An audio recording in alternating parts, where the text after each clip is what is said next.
Alright, guys, welcome back to the Scooby-Doo mystery at Blake's Hotel on the lustrous Sega Genesis.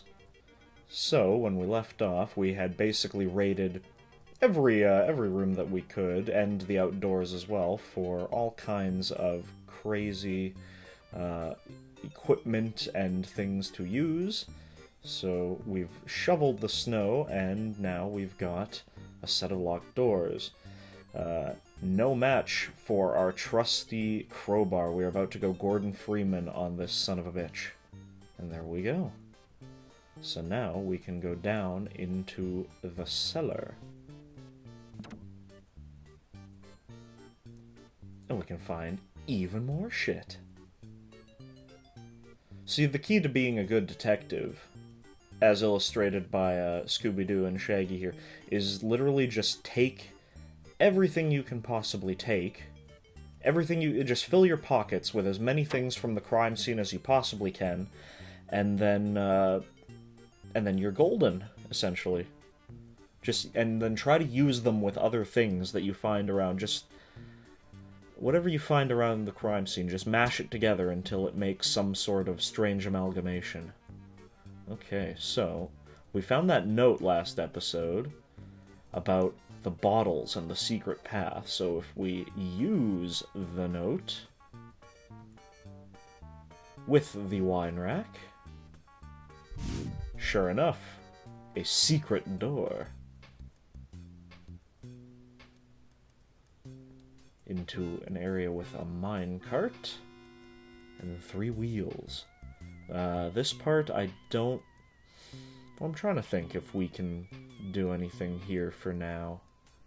I don't think so. I think for now we have to continue to explore around in the hotel. So if we go up these stairs, well, there you go. A secret trap door to Uncle Blake's office. That must be how they fucking came in and kidnapped him, whoever they are. Those sinister bastards.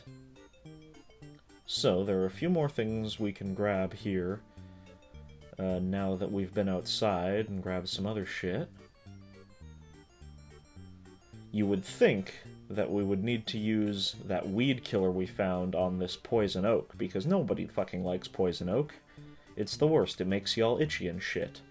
But we have to use the work gloves to take some of it instead. So now we've got the poison oak.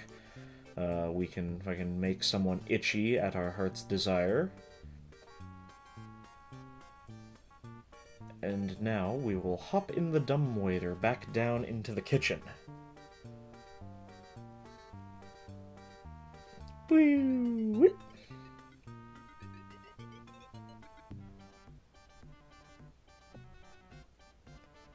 So, now that we're here, we've got a few new things that we got from outside that we can use here. We can pop open this microwave, and do not try this at home, children, but we can take this frozen solid cowbell that we found outside, and we can stick it in the microwave. And I think this might be one of the few times you ever just use the shut command, and we can use the microwave. So you should never do this, because that cowbell is solid metal. It will make your it will make your microwave blow the fuck up.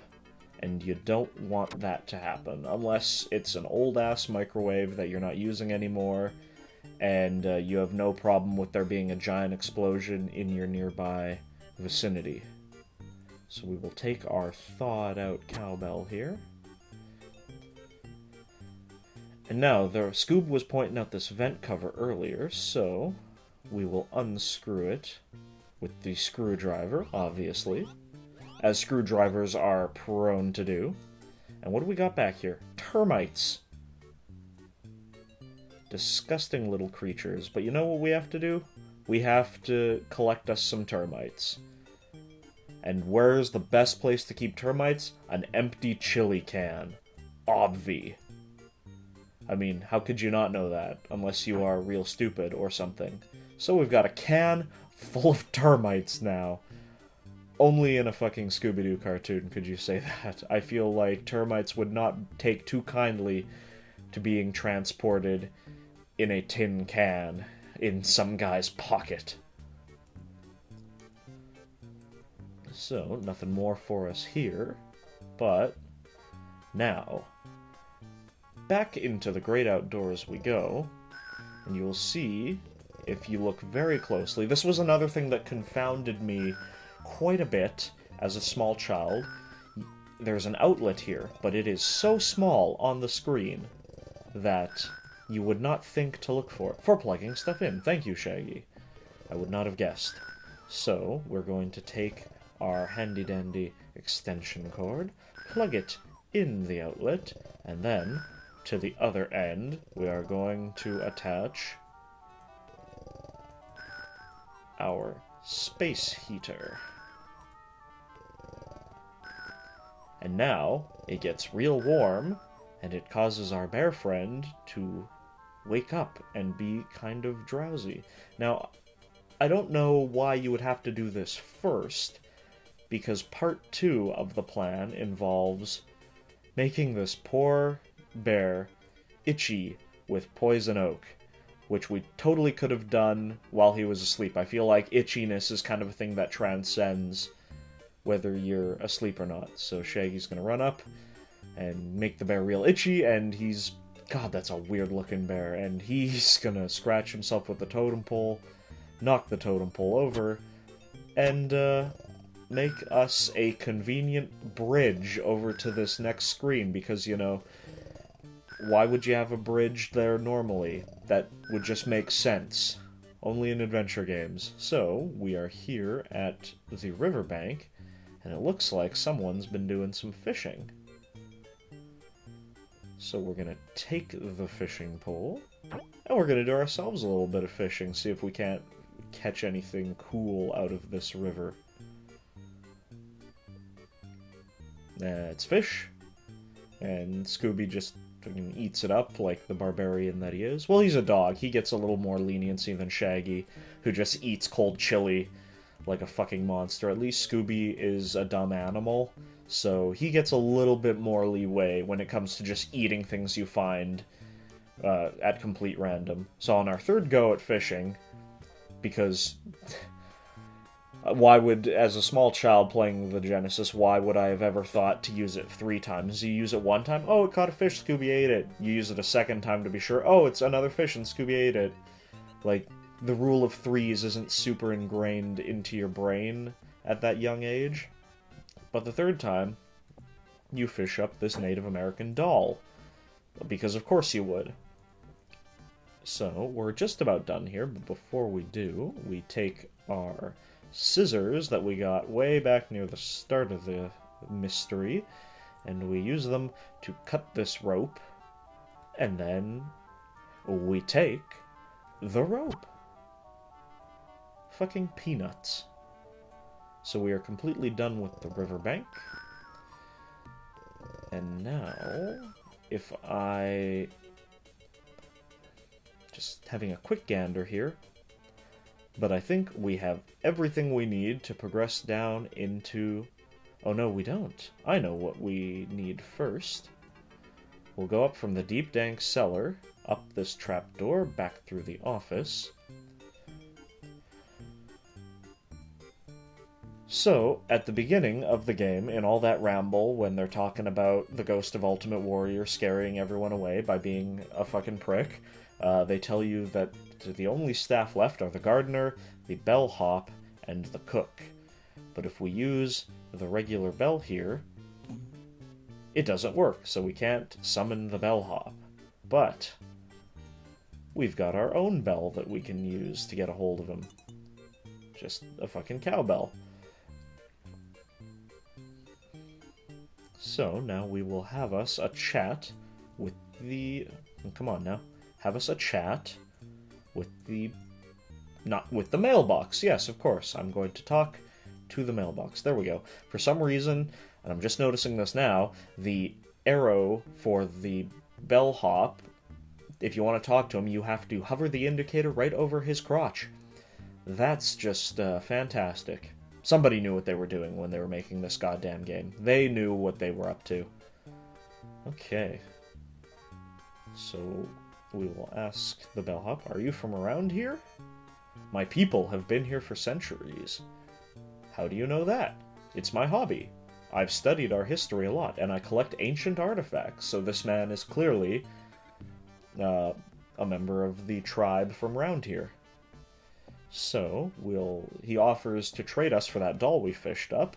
So what will we get for it? A ceremonial goblet. I have an extra one in my collection because, you know, one tends to find goblets just lying around all over the place around here. It's like fucking Walmart, you can only get them in sets. So we will absolutely do that trade. So 1 doll for 1 goblet. Seems totally fair. And this is just kind of flavor. We can ask if he's seen Uncle Blake. No, I wish he knew where he was. I need my paycheck. Aren't you scared of the ghost? Nope, I know a lot about my people's history, and I've never heard of this ancient chieftain character. I think it's all some kind of scam. Well, gotta go. Checkout time is 11 sharp. So, now we take the ceremonial goblet, and we should be completely, if I'm correct, completely set to traverse down into this deep, dank cellar, with spiders and no light at all. Okay, so we are in a mine, which is a very strange thing to find underneath a hotel. But if we look at this mine car, it's missing 3 wheels. So, can you spot the wheels? Are they over here? Or over here? Okay, I'll stop playing fucking Dora the Explorer with you. Just trying to get a little bit of audience interactivity into this, you know? But here's a wheel. Here's a wheel.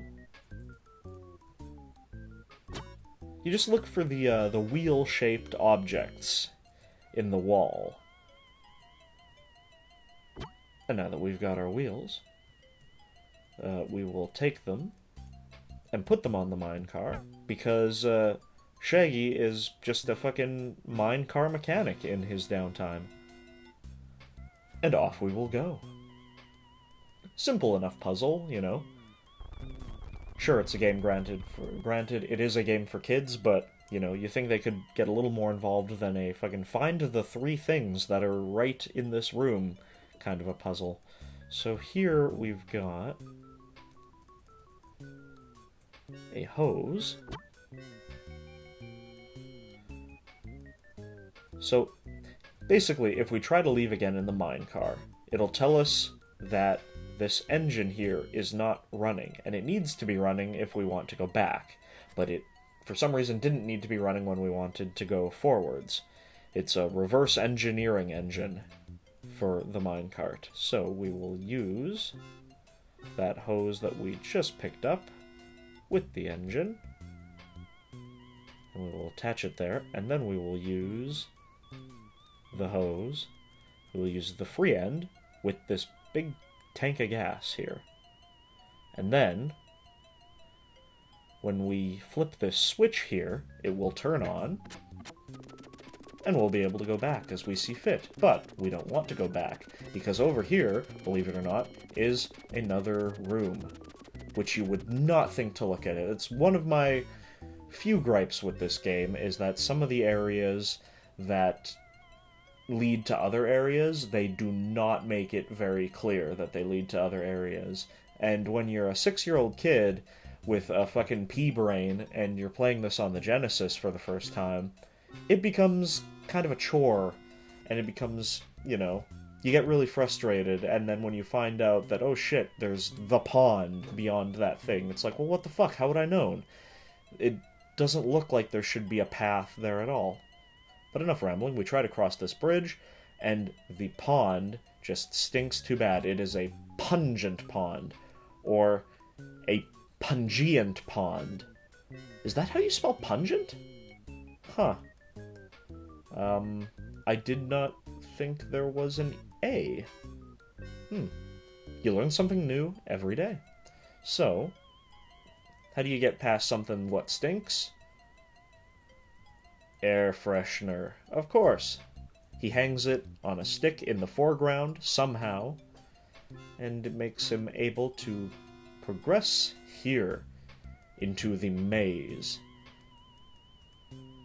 And it is a very dark maze, so we will use our fucking MacGyver flashlight. And now we've got a tiny bit of light to see us through. This might take a little while. I do not remember how to get through this maze. Maybe I'll fast forward this bit for you.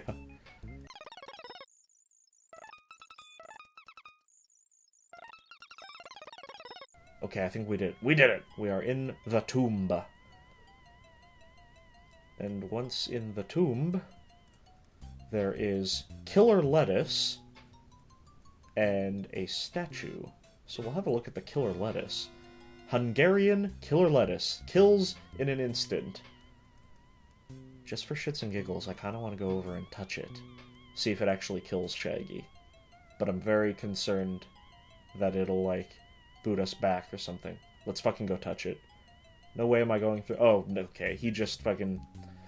in typical Shaggy fashion, just outright refuses to do it. But that's fine, because when we were stealing the gardener's shit, we got his weed killer. Sayonara, Death Lettuce. Just a side note, Sayonara Death Lettuce was totally the name of my ska band in high school. Okay, we are in the dungeon. Does this look familiar? This is a room that the fucking ghost was in near the beginning. Look at that, there's a big pile of gold here. Huh. And a human hand. Lovely.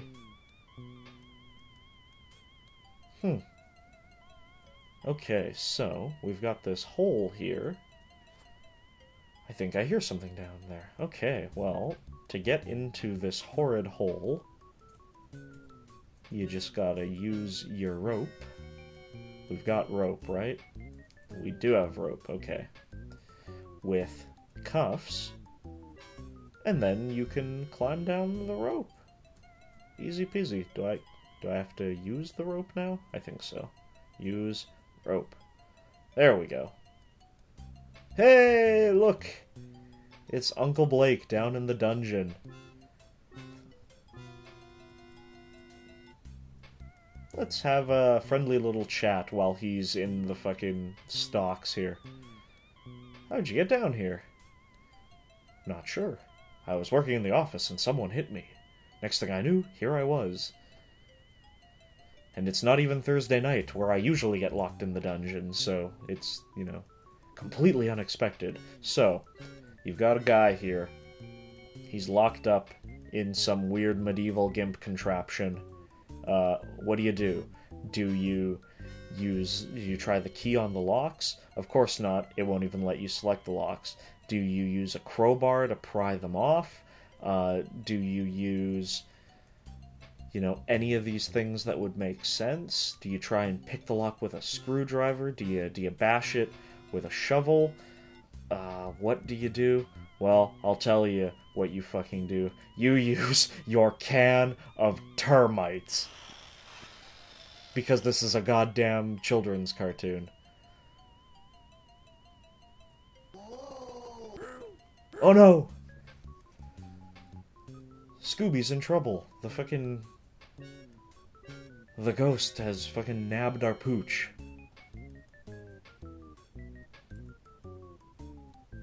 Dear, oh dear. We are in quite a pickle. Who will wander around on the screen now in front of me when I'm trying to select things? So now Uncle Blake is having a look at this ancient writing over here. So we will, yes, talk to the ancient writing. Okay, what is with this game and making you hover your icon over people's crotches to speak with them? It's weirding me out. What's so interesting? Well, these writings. There's a magic gold medallion hidden here in the tomb. That must be what the rascals are after. That statue over there has something to do with it, but I can't make out what. Something about a magic cup, it looks like. It's no use. I can't remember what some of these symbols mean. I used to have a book that would help me read them, but it went missing about a month ago. You mean... this book? The one that we found in the gardener's room? Yes, Shaggy, give the book to the ancient writing. That's another gripe I have with this. If you pick the wrong thing, it makes you select everything all over again. Give book to Uncle Blake. We have to place a ceremonial goblet in the hands of the statue. Then say some magic words and the medallion will appear. Well, we have to use the goblet at any rate. I don't believe in this magic tomfoolery. You wouldn't happen to have an Indian ceremonial goblet by any chance, would you, son? Right here in my hands.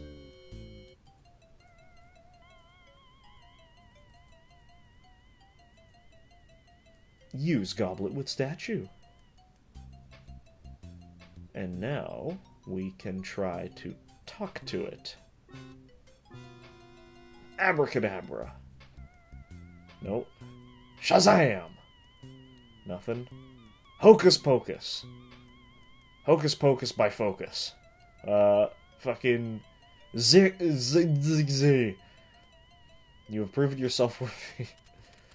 That don't sound like no dialect I ever heard of, but, you may look upon the medallion. Bammo! Would you look at that? It's like Pulp Fiction, where they open the fucking briefcase and it's just a shiny, shiny glow. Well, we'll take that, thank you very much.